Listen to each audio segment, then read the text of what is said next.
বিসিবির নির্বাচন নিয়ে ধীরে ধীরে বেরিয়ে আসছে ক্রিকেটার আর ক্রীড়া সংগঠকদের আসল রূপ। উপদেষ্টা আসিফ মাহমুদ সজীব ভুঁইয়া সরাসরি অভিযোগ করেছেন তামিম ইকবালের পক্ষে লোকজন গিয়ে মানুষজনকে অপহরণ করছে। অন্যদিকে তামিম ইকবাল অভিযোগ করেছেন সরকার থেকে বিসিবির নির্বাচনকে প্রভাবিত করার চেষ্টা চলছে। এদিকে নাম প্রকাশ না করার শর্তে সিনিয়র একজন ক্রিকেটার জানান, তামিম ইকবালের পরিবার সবসময় ক্রিকেট বোর্ডের কোথাও না কোথাও থেকে সুবিধা নিয়ে গেছেন। চাচা আকরাম খান, ভাই নাফিস ইকবাল, আকরাম খানের ভাইরা ভাই ফারুক আহমেদ, আর এখন তামিম ইকবাল। অথচ দেশসেরা অনেক ক্রিকেটার কিংবা ক্রীড়া সংগঠকের খোঁজও রাখেন না তারা। নাম প্রকাশ না করে একজন ক্রীড়া সংগঠক মন্তব্য করেন, তামিম ইকবাল নাকি বিএনপির সমর্থন নিয়ে বিসিবির সভাপতি পদে নির্বাচন করছেন। তিনি প্রশ্ন করেন, তামিম কবে বিএনপি হলো? আওয়ামী লীগের আমলে তামিম এবং আকরাম খান বহাল তবিয়তে ছিলেন। জুলাই আন্দোলনেও তামিমের ভূমিকা নিয়ে প্রশ্ন করেন তিনি।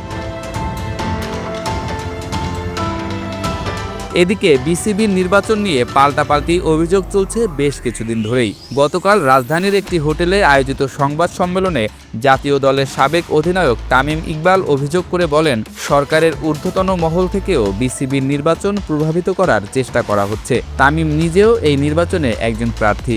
সরাসরি নাম না বললেও তামিমের ইঙ্গিতটা ছিল যুব ও ক্রীড়া উপদেষ্টা আসিফ মাহমুদ সজীব ভুঁইয়ার দিকে।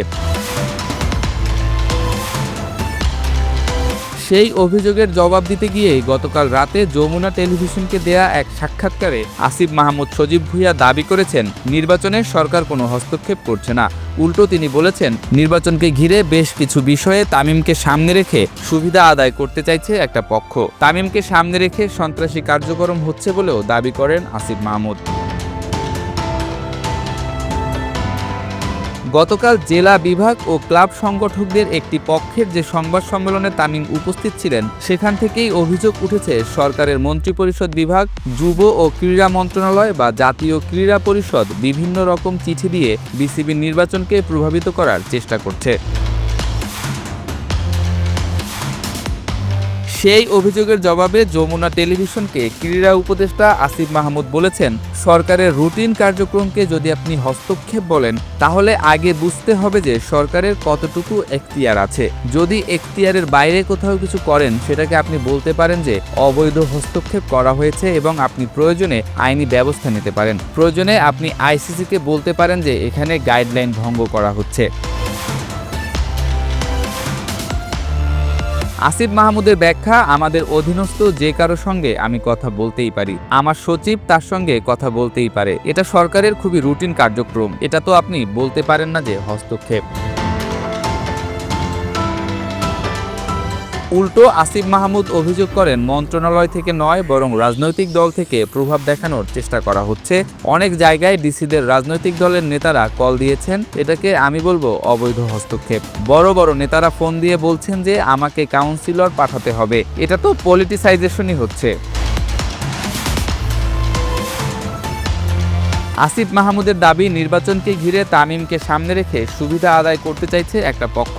তার অভিযোগ, তামিম ভাইয়ের পক্ষে লোকজন গিয়ে মানুষজনকে অপহরণ করছে ক্লাবের কাউন্সিলরশিপ দখল করার জন্য। তারপর তামিম ভাইয়ের পক্ষে বুলবুল ভাইকে ফোন দিয়ে বলা হলো, আপনি নির্বাচন থেকে সরে যান, আপনাকে আমরা সিইও বানাই।